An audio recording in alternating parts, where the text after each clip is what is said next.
Hello students, कैसे हैं आप लोग। आज जो है बहुत अच्छा इंपॉर्टेंट टॉपिक स्टार्ट कर रहे हैं, जेनेटिक्स, उसका इंट्रोडक्शन। देखो, आप जो आरपीएससी फर्स्ट ग्रेड का जो एग्जाम दे रहे हैं ना, आरपीएससी फर्स्ट ग्रेड दे रहे हैं, चाहे आरपीएससी सेकंड ग्रेड का एग्जाम दे रहे हैं, और चाहे आप सीएसआर नेट का एग्जाम दे रहे हैं, आफ्टर एमएससी आप नेट का एग्जाम दे रहे हैं, तो जिसने एमएससी बीएड किया है ना, वो फर्स्ट ग्रेड देगा ही, नेट भी देगा, है ना, और सेकंड ग्रेड भी देगा। तो मैंने जो है एक क्लास, इंट्रोडक्टरी क्लास लाई है जेनेटिक्स की। आप चाहे जेनेटिक्स का कोई सा भी टॉपिक हो, है ना, उन सबको समझने उसका बेसिक समझना जरूरी है। चाहे कोई सी भी क्लास हो, चाहे आप फर्स्ट ग्रेड पढ़ लो, फर्स्ट ग्रेड बायोलॉजी पढ़ लो, चाहे सेकंड ग्रेड पढ़ लो, चाहे आप इवन आप नीट का एग्जाम ही ले लो, है ना, उन सबको पढ़ने के लिए एक कॉमन क्लास चाहिए। वो जो जेनेटिक्स की इंट्रोडक्शन की क्लास वो लेके आए हैं आज, और आज हम वो पढ़ने वाले हैं। तो देखो, हम क्या पढ़ने वाले हैं इसके अंदर। हम आज की क्लास में जो पढ़ने वाले हैं वो पढ़ने वाले हैं जीन पढ़ेंगे, एलील पढ़ेंगे, डोमिनेंट एंड रिसेसिव एलील पढ़ने। आज जो हम gene, allele, dominant and recessive allele के बारे में पढ़ने वाले हैं कि भाई ये जीन क्या होता है, जीन किसको कहते हैं, क्यों कहते हैं, जीन और एलील में क्या डिफरेंस है, क्या दोनों एक हैं या अलग अलग हैं, जो डोमिनेंट यानी जो प्रभावी लक्षण होते हैं और जो अप्रभावी यानी जो रिसेसिव लक्षण होते हैं, क्या डिफरेंस है दोनों के अंदर, डोमिनेंट एलील क्यों बोलेंगे, रिसेसिव एलील क्यों बोलेंगे, डोमिनेंट एलील बनता कैसे है, रिसेसिव एलील बनता कैसे है, वो सब कुछ पढ़ने वाला है बेटा। तो देखो, जो आरपीएससी फर्स्ट ग्रेड के अंदर भी आपकी टॉपिक दे रखी है और सेकंड ग्रेड के अंदर भी, नेट के अंदर भी दे रखा है। तो इसके अंदर हम ये पढ़ने वाले, जो ये सेल है ना हमारा, इस सेल के अंदर, इस न्यूक्लियस के अंदर जो डीएनए है, सॉरी क्रोमोसोम है, ये क्रोमोसोम के अंदर जो डीएनए है वो किस प्रकार से रहता है या कैसे होता है, वो सारा पढ़ने वाला है। अगर हम लोग आरपीएससी फर्स्ट ग्रेड का सिलेबस देखें, आरपीएससी फर्स्ट ग्रेड है ना, ये राजस्थान बोर्ड वाला, राजस्थान पब्लिक सर्विस कमीशन वाला फर्स्ट ग्रेड का सिलेबस देखा, तो उसमें जेनेटिक्स दे रखी है, आपका एक यूनिट दे रखी है। इसके अलावा जो दूसरे और अलग अलग स्टेट या दूसरी जगह जो भी पीजीटी का एग्जाम होता है ना, पीजीटी के एग्जाम में भी आपको जेनेटिक्स देखने को मिलेगा। उसके बाद सेकंड ग्रेड की बात करें राजस्थान की, तब भी इसकी ये वाली सेकंड ग्रेड में आपके ये जो है यूनिट्स दे रखी हैं जेनेटिक्स के अंदर। इसके अलावा कहीं अपना इंडिया के अंदर या भारत के अंदर अलग अलग जो हैं राज्य हैं, उनका जो टीजीटी का एग्जाम होता है, उन सब के अंदर जो है ये यूनिट दे रखी है जेनेटिक्स की। अब आप सीएसआई नेट की लाइफ साइंस नेट का जो सीएसआई नेट का जो लाइफ साइंस का जो एग्जाम होता है ना बेटा, उसकी अगर सिलेबस की बात करें तो उसमें भी आपको जो है इनहेरिटेंस बायोलॉजी नाम से जेनेटिक्स देखने को मिलेगी। ये सारी यूनिट दे रखी है, ठीक है बेटा। तो ये सारी यूनिट, तो इन सबको पढ़ने से पहले, अब चाहे आप नीट का एग्जाम ही क्यों नहीं दे रहे हो या आप कोई सा भी एग्जाम दे रहे हो, आप जेनेटिक्स पढ़ रहे हो ना, चाहे आप कॉलेज स्टूडेंट्स हो, चाहे आप बीएससी पढ़ रहे हो, चाहे आप एमएससी कर रहे हो, जहाँ भी जेनेटिक्स है, जहाँ भी, चाहे आप 12th क्लास में हो, तो उसका जो बेसिक होता है ना बेटा, बेसिक वो मैं कराने वाला हूँ। बेसिक क्लास आज ही होने वाली है ना बेटा, आज और कल 2 दिन का बेसिक होने वाला है। ये पढ़ने के बाद आप जेनेटिक्स पढ़ लेना, आपको जेनेटिक्स समझ में आती जाएगी, जेनेटिक्स का एक एक टॉपिक क्लियर होता जाएगा। तो देखो बेटा, इस क्लास को स्टार्ट करने से पहले आपने अगर इस चैनल को सब्सक्राइब नहीं किया तो चैनल को सब्सक्राइब कर लीजिए, वीडियो पसंद आए तो आप लाइक कर लीजिए, जिससे हमें मोटिवेशन मिलेगा और हम बहुत अच्छे अच्छे वीडियो आपके लिए लेके आए। और अगर कोई प्रॉब्लम है तो आप कमेंट कीजिए, और वीडियो स्टार्ट होने से पहले आप अकेले ना देखें, अपने जो फ्रेंड सर्कल है उसके साथ, या जो आपके व्हाट्सएप ग्रुप है उसमें भी शेयर कीजिए, ताकि और भी लोगों को फायदा मिले और ज़्यादा व्यूज आने पर हम मोटिवेट होकर हम बहुत अच्छे अच्छे वीडियोज आपके लिए लेके आए। तो देखो, आप जैसे हमने बात की आज की क्लास के अंदर हम क्या क्या पढ़ने वाले हैं। आज की क्लास के अंदर हम जीन के बारे में पढ़ने वाले हैं कि जीन क्या होता है, एलील क्या होता है, क्यों कहते हैं जीन, डोमिनेंट एलील क्या होता है, रिसेसिव एलील क्या होता है, क्यों बनते हैं, कैसे बनते हैं, वो सब कुछ पढ़ने वाले हैं। तो देखो, सबसे पहले बात करते हैं जीन, एक सेल से स्टार्ट करते हैं। चलो, हम सबसे पहले बात करते हैं सेल की। जेनेटिक्स स्टार्ट कर रहे हैं हम ना बेटा, जेनेटिक्स हिंदी में कहें तो आनुवांशिकी, इसकी स्टार्टिंग करते हैं सेल की। एक अगर हम सेल का सिंपल सा स्ट्रक्चर देखें तो सेल जो है, ये सेल है, और सेल के अंदर जो न्यूक्लियस होता है, ये न्यूक्लियस है। इस न्यूक्लियस के अंदर जो है ना बेटा, क्रोमोसोम होते हैं। क्या होते हैं? क्रोमोसोम होते हैं ना। अलग अलग स्पीशीज के न्यूक्लियस के अंदर अलग अलग नंबर ऑफ क्रोमोसोम होंगे, अलग अलग नंबर के क्रोमोसोम होंगे।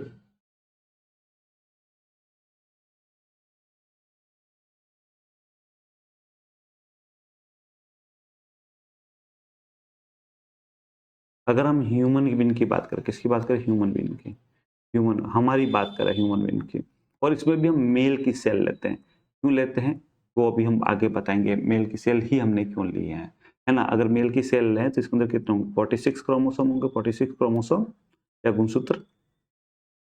देखो हिंदी अंग्रेजी दोनों में बोलता जा रहा हूँ, क्योंकि आपने अगर एमएससी किया है और एमएससी के बाद अगर आप पढ़ रहे हैं तब आपको हिंदी अंग्रेजी में कंफ्यूजन नहीं होना चाहिए। क्रोमोसोम मतलब गुणसूत्र, 46 क्रोमोसोम होंगे जिसमें से 23 फादर से आएंगे और 23 ही मदर से आएंगे। 23 कहाँ से आएंगे, मदर से आएंगे, मम्मी से आएंगे, है ना बेटा। 23 मदर से आएंगे और 23 ही फादर से आएंगे। ठीक है, टोटल कितने हुए, 46 क्रोमोसोम हुए।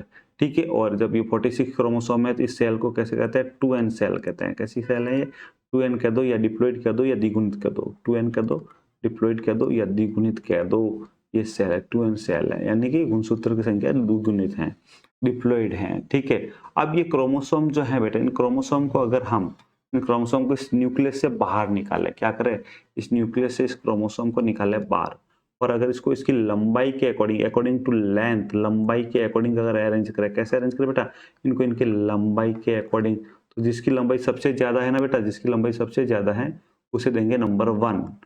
ठीक है, फिर उसके बाद जिसकी उसके उससे छोटे को नंबर 2, फिर 3, ऐसे करते करते 23 पूरे फादर साइड से, ऐसे ऐसे 1 2 और करते करते 23 पूरा मदर साइड से, है ना बेटा। एक पेयर के अंदर 2 क्रोमोसोम होंगे, एक फादर साइड का और एक मदर साइड का। तो जो सबसे बड़ा है, सबसे बड़ा उसको क्रोमोसोम नंबर 1 देंगे, और जो सबसे छोटा उसको 23, उसके साइज के अकॉर्डिंग उसको अरेंज करते हैं। पूरे पूरे क्रोमोसोम को किस ढंग से अरेंज करेंगे, उनकी साइज के अकॉर्डिंग अरेंज करेंगे, और जो सबसे लंबा उसे क्रोमोसोम नंबर 1, उससे छोटा उसे क्रोमोसोम नंबर 2, उससे छोटा उसे क्रोमोसोम नंबर 3, ऐसे कैसे मदर की साइड से भी जो सबसे लंबा उसे क्रोमोसोम नंबर 1, और उससे छोटा उसे क्रोमोसोम नंबर 2, उससे छोटा उसे क्रोमोसोम नंबर 3, और लास्ट में ऐसे करते करते 23। जो फादर साइड का क्रोमोसोम नंबर 1 होगा, उधर से ही मदर साइड का भी क्रोमोसोम नंबर 1, दोनों साथ साथ में पेयरिंग रहेंगे। हम आगे बात करते देखो, है ना। तो अब समझना, तो अकॉर्डिंग टू लेंथ हमने इसने क्या किया है, डीएनए को हमने नंबर दे दिया है, ये सीक्वेंस की है। अब समझना, देखो एक बार समझना आप, जैसे ये क्रोमोसोम है,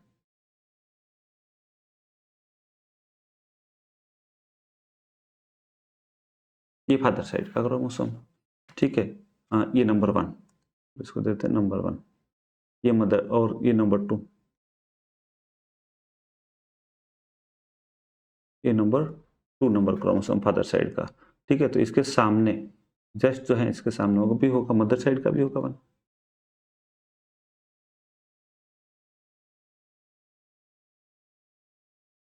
ये नंबर 1 मदर साइड से है ना बेटा, और ये नंबर 2,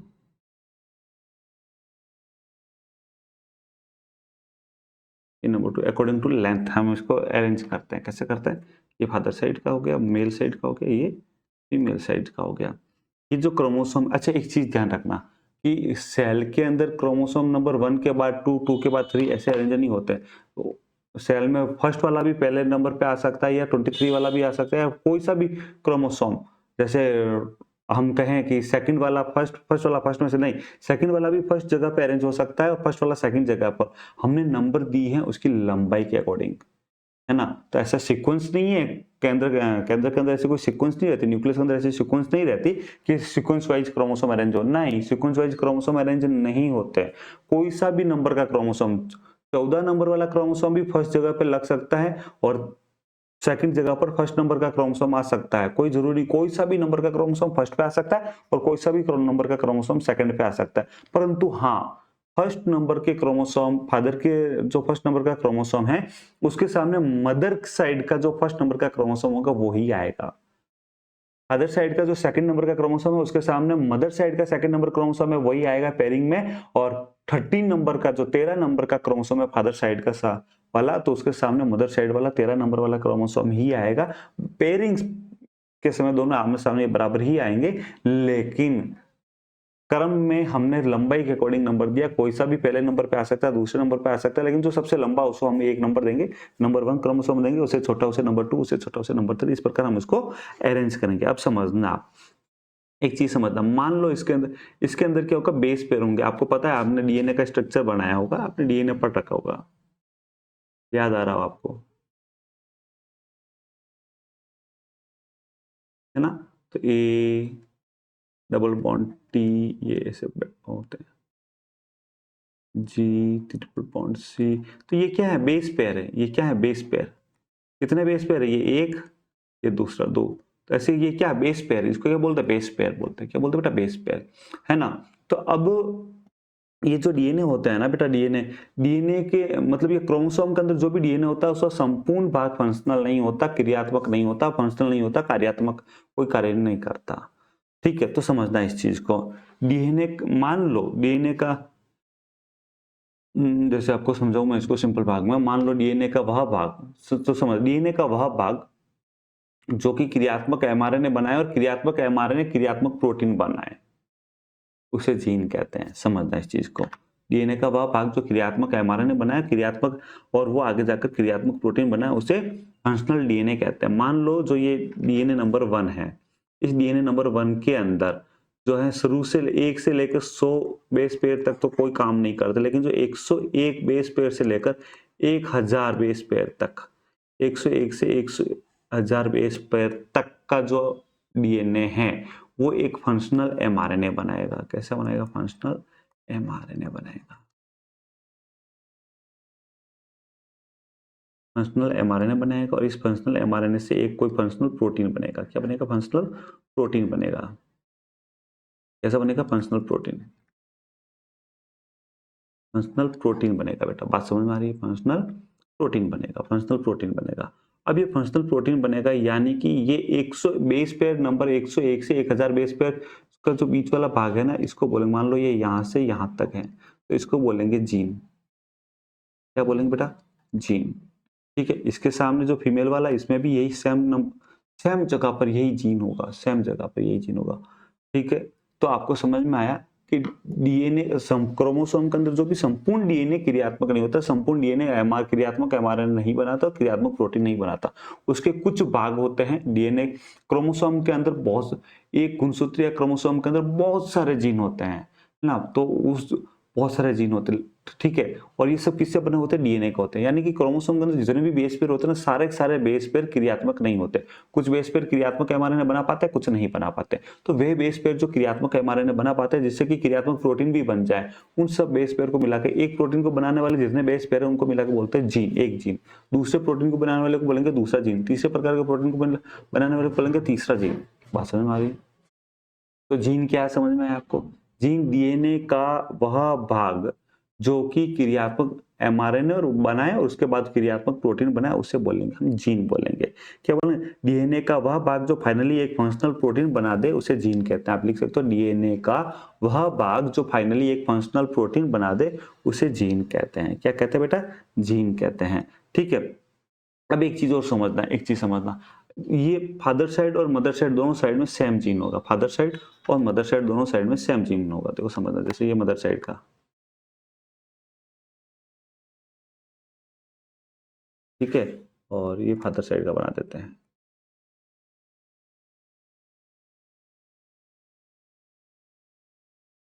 ठीक है, मान लो यहां से यहां तक ये जीन नंबर 1, यहां से यहां तक ये जीन नंबर 1। अब कई बार क्या होता है, अब अगली चीज समझना, कई बार क्या होता है कि जो फादर साइड का जो जीन है वो एक्सप्रेस होता है और कई बार मदर साइड वाला जीन एक्सप्रेस होता है। मतलब क्या होता है कि दोनों में बेस पेयर तो सेम है, फादर साइड वाले में भी मदर साइड वाले में भी बेस पेयर तो सेम है, लेकिन कई बार जो कॉपी होती है ना इनकी, तो उसमें कुछ म्यूटेशन हो जाता है। और म्यूटेशन फादर वाले में भी हो सकता है, मदर वाले में भी हो सकता है। तो म्यूटेशन म्यूटेशन के कारण क्या होता है, कुछ जीन जो है फंक्शनल से नॉन फंक्शनल हो जाएगा। वो फादर साइड का भी नॉन फंक्शनल हो सकता है या मदर साइड का भी, या दोनों ही हो सकते हैं, दोनों में से कोई एक हो सकता है, या दोनों नॉन फंक्शनल नहीं हो सकते। अगर फादर वाला साइड का, अगर फादर साइड का जीन एक्सप्रेस हो रहा है, मतलब फंक्शनल एमआरएनए बना रहा है जिससे फंक्शनल प्रोटीन बन रहा है, ठीक है, अगर ये एक्सप्रेस हो रहा है, ठीक है, तो इसे बोलेंगे प्रभावी, डोमिनेट। क्या बोलेंगे, प्रभावी। और अगर मदर साइड वाले में से म्यूटेशन हो गया है, इसका ये अपना प्रभाव नहीं दर्शा पा रहा, अब ये फंक्शनल प्रोटीन नहीं बना पा रहा है, तो इसे बोलेंगे अप्रभावी या रिसेसिव। अप्रभावी या रिसेसिव जीन बोलेंगे। क्या बोलेंगे, अप्रभावी या रिसेसिव जीन बोलेंगे। और जो प्रभावी होगा उसे कैपिटल ए लिखेंगे या कैपिटल का लेटर, कोई सा भी लेटर देंगे पर कैपिटल का देंगे, और जो अप्रभावी होगा उसे स्मॉल लेटर में लिखेंगे। बात समझ में आ रही क्या। तो प्रभावी और अप्रभावी जीन क्या होता है? प्रभावी वो होता है जो फंक्शनल एमआरएनए से फंक्शनल प्रोटीन बनाता है, उसे बोलते हैं प्रभावी जीन। और जो फंक्शनल एमआरएनए और फंक्शनल एमआरएनए से फंक्शनल प्रोटीन नहीं बना पाता किसी भी म्यूटेशन के कारण, किसी भी प्रकार के म्यूटेशन के कारण, उसे बोलते हैं अप्रभावी या रिसेसिव जीन। प्रभावी या डोमिनेट जीन, अप्रभावी या रिसेसिव जीन किसे बोलते हैं? आपको समझ में आ गया होगा। अब समझना है इन दोनों को। अब एक चीज समझ देखो, पर एक चीज ध्यान रखना, मदर या फादर या दोनों ही साइड में कोई सा भी जीन फंक्शनल हो सकता है या नॉन फंक्शनल हो सकता है। बस हमें तो ये ध्यान रखना, जो एक्सप्रेस होता है वो फंक्शनल और उसे कैपिटल लेटर में लिखेंगे, और जो एक्सप्रेस नहीं होता है उसे स्मॉल लेटर के अंदर लिखेंगे। ठीक है। अब जो ये जीन है ना बेटा, जीन की बात करें अगर हम, समझना जीन, तो जीन है, इस जीन को जब हम जेनेटिक लैंग्वेज में बात करते हैं तो इसी को एलील कह देते हैं। क्या कह देते हैं बेटा? इसी को एलील कह देते हैं, एलील। तो जीन को ही आनुवांशिक भाषा में या जेनेटिक लैंग्वेज में एलील कह देते हैं। जैसे जीन ए, हमने अभी यहाँ देखा जीन ए, इसके अंदर हम क्या कहेंगे? ये थोड़ी कहेंगे इसमें क्रोमोसोम नंबर 1 पर 2 जीन थे, नहीं, क्रोमोसोम नंबर 1 पर ए जीन, मतलब कि 2 कॉपियां थी, एक कैपिटल ए, एक कॉपी कैपिटल ए, दूसरी कैपिटल स्मॉल ए। किसी एक जीन की 2 क्रोमोसोम नंबर 1 पर बेस पेयर नंबर 101 से 1000 तक, 1000 तक क्रोमोसोम नंबर 1 पर एक ही जीन की 2 कॉपी थी। एक जीन क्योंकि वो एक ही प्रकार का प्रोटीन बना रहे हैं, एक ही प्रकार का प्रोटीन बना रहे थे, एक ही प्रकार का जीन बोलेंगे ना उसको। जब एक ही प्रकार का प्रोटीन बना रहे थे, एक ही प्रकार का जीन है, उसका जीन का सीक्वेंस सेम है। हाँ, वो तो किसी कारण बस म्यूटेशन से एक सीक्वेंस एक्सप्रेस नहीं हो पा रही तो उसे रेसेसिव या अप्रभावी जीन कह दिया, और जो एक्सप्रेस हो पा रही उसे प्रभावी या डोमिनेट जीन कह दिया हमने। ठीक है ना। लेकिन वास्तव में क्या है? वास्तव में जो है तो एक ही जीन, तो एक ही जीन की 2 कॉपियां। तो अब हम क्या कहेंगे? एक ही जीन की 2 कॉपी उपस्थित हैं या 2 एलील उपस्थित हैं, क्या कहेंगे? जेनेटिक भाषा में कहें तो 2 एलील उपस्थित है। Actually allele is also kind of gene, आप चाहे तो लिख सकते हैं allele is also kind of gene. ठीक है, आप चाहे तो ये भी लिख सकते हो, है ना बेटा। तो एलील भी जीन की टाइप ही है, लेकिन हम क्या कहेंगे? किसी भी जीन की 2 कॉपी पाई जाती है या एक ही जीन के 2 एलील पाई जाते हैं, या तो कहें हम इस जीन किसी भी जीन की 2 कॉपी पाई जाती है, या हम कहेंगे किसी भी जीन के 2 एलील पाए जाते हैं। बात समझ में आ रही? क्या एलील क्या है? बात समझ में आ रही है ना। तो इस प्रकार के जो लक्षण, एक ही जीन के जो 2 लक्षण, उनको एलील बोलेंगे। तो आज की क्लास के अंदर हमने जीन पढ़ा, जीन के बाद हमने क्रोमोसोम जीन पढ़ लिया, प्रभावी जीन, प्रभावी एलील पढ़ लिया, या प्रभावी लक्षण पढ़ लिया, अप्रभावी लक्षण पढ़ लिया हमने। ठीक है, प्रभावी लक्षण पढ़ लिया, अप्रभावी लक्षण पढ़ लिया, और एलील पढ़ लिया। जीन, प्रभावी लक्षण, अप्रभावी लक्षण, एलील पढ़ लिया।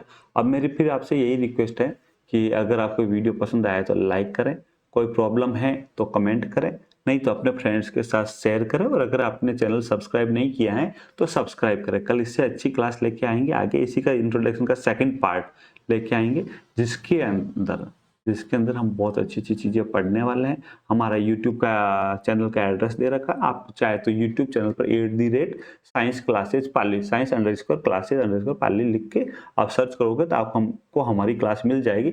आप चाहे तो दिलीप श्रीनाथ, मेरा नाम है बेटा दिलीप श्रीनाथ, ठीक है ना। आप दिलीप श्रीनाथ यूट्यूब पर लिख के सर्च करोगे तो मेरी दूसरी क्लासेज भी मिल जाएगी, या आप साइंस क्लासेज पाली लिख कर यूट्यूब पर सर्च करोगे तब भी आपको मेरी क्लासेज मिल जाएगी। तो चैनल सब्सक्राइब कर लो, और मिलते हैं कल की क्लास में।